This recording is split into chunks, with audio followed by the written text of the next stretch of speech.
Welcome to Toffee TV, it's the Everton News Daily. It's the 25th of April 2018, and tonight Everton have been linked with Swansea midfielder Ki Sung-young, which is just a mad one for me, an absolute mad one. 29-year-old is out of contract in the summer.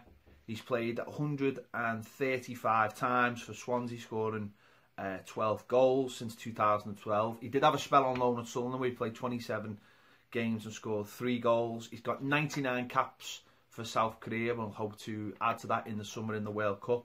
And he's 30 in January. Now, this has come from Sky Sports. This is on the little yellow ticker bar. This isn't just a rumour that's been thrown on the internet.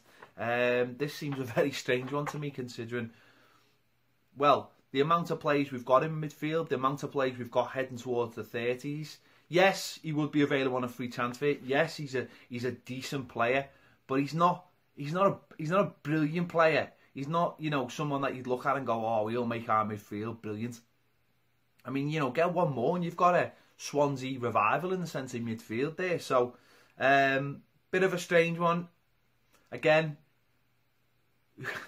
who's calling the shots on these deals? That's the ultimate thing, isn't it? But that's on Sky Sports News, and as I say, doesn't really tick too many boxes for me. Yes, he's a nice, neat and tidy player. He's the kind of player that we probably would have been linked with under Roberto Martinez and would have come in the sort of Tom Cleverley mould. He sort of fits that.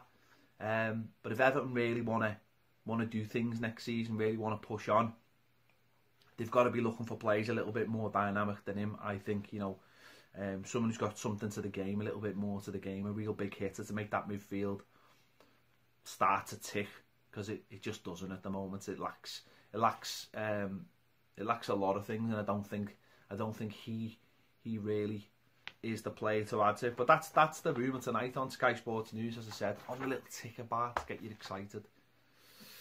Doesn't really get me excited, but there you go. Matthew Pennington, this one's a bit of a surprise one as well. He's at Leeds on loan, has been all season. Started off very promisingly, but he's had a few injuries and he hasn't really settled down. Probably, you know, young lad, 23-year-old, probably quite hasn't matured enough to, you know, without playing a full season in the Championship, to really settle down and be a bit consistent, really. Recently, the Yorkshire Evening Post are saying that Everton are looking to extend his contract. I think this is in relation to Leeds wanting to take him permanently. Now, if this is true, this might be a bargaining tool to try and get Leeds to pay a little bit more money, or maybe shore up any interest they've got in the player. For me, I don't think he's good enough at this stage in his career to be in the Everton team. I think he's too slow. He reminds me a little bit of a little bit more of an undeveloped Michael Keane, if I'm honest. I think he needs a few more years. He might be one of those players that in 2 or 3 years after, you know, settling down in the Championship, you go, oh God, he's come back, he's really good.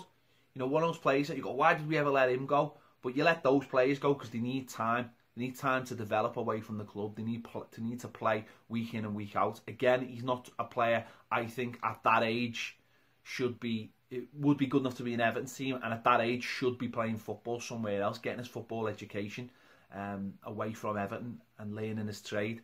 And, you know, hopefully that's Leeds. If he's happy there and he's settled there and he wants to play for them, then hopefully he'll sign for Leeds and hopefully that'll all work out for him.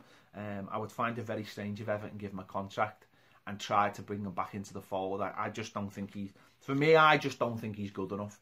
Other people might see something different in him, but what I've seen last year and what I've seen of him this year in the Championship, I just don't see what he's got to offer Everton at this time. So we'll wait and see on that story. I'm sure that'll develop, you know, as the summer comes along. Henry Onyekuru, who's gone back to Anderlecht, played his first game in the reserves last night, a 4-1 victory. Played half an hour and is hoping that he'll take some part in Anderlecht's game on Sunday, I think it is. He's trying to get his fitness back. Obviously, he had that injury, came back to Everton, got his recovery at Everton. He's gone back to Anderlecht and is hoping to get fit for the World Cup. Hopefully get that work permit and come back to Everton next season and start his Everton career properly. He played last night, as I said, half an hour, and that, you know, that's a good sign. Hopefully gets a little bit of time, maybe off the bench for Anderlecht on the weekend, and then builds his fitness up, hopefully, because he's a left-sided forward, and that's what we could really do with. We could really do with, you know, that kind of pace in the Everton side. Is he ready? I don't know. He scored a few goals in Belgium, but is that enough? Maybe he could be one of those players next season coming off the bench for us and adding something to the first team. We'll wait and see. And finally, this is just a general one. There was a petition going round, a proper government petition about safe standing. Now, West Brom put in an appeal to get a trial in for next season to try and trial safe standing, which obviously we've seen come back at Celtic's ground in a big way. And the government knocked it back, said there was no real interest in it, or there was 5% of fans that were interested. Well, this went online, and it's now got the 100,000 signatures it needs to be discussed in Parliament. So hopefully, if it gets in front of Parliament, maybe a few voices in favour who can see that it's what some football fans want. Listen, not all football fans want it, but some football fans want it. And if we could get, whatever in the ground, standing, creating that atmosphere, I think that's what a lot of football grounds need. Not a massive section, just a small section, and we've seen in the plans for Bramley Moor Dock that has been taken into account in the plans if it comes back. I think there's going to be more pressure coming from Premier League teams. I think Wolves tweeted this out today. I think a couple of other teams have tweeted that out and are hoping to push it forward because they want to see it. And ultimately, the power lies with the clubs and then with the Premier League. If the clubs push for it, then the Premier League will have no choice. I think the Premier League came out and said that there wasn't that much interest in it and they'd done a survey. Well, I don't know who they'd surveyed because I didn't get surveyed and I don't know anyone who did get surveyed.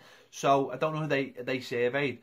But it seems like that from young fans that want to go to the game, create an atmosphere. And listen, we've all been to games where we end up standing anyway, especially if you've been to away games. It's prominent, and then you score and you end up, smashing your shins against the chair in front. Safe standing, or rail standing as it's properly, correctly being called, has been proved to be safe in Germany, at Celtic's round, in other parts of the continent. So let's hope it gets discussed. Let's hope they give it a chance to trial it, in the Championship or League One or League Two, just to see the benefits of it.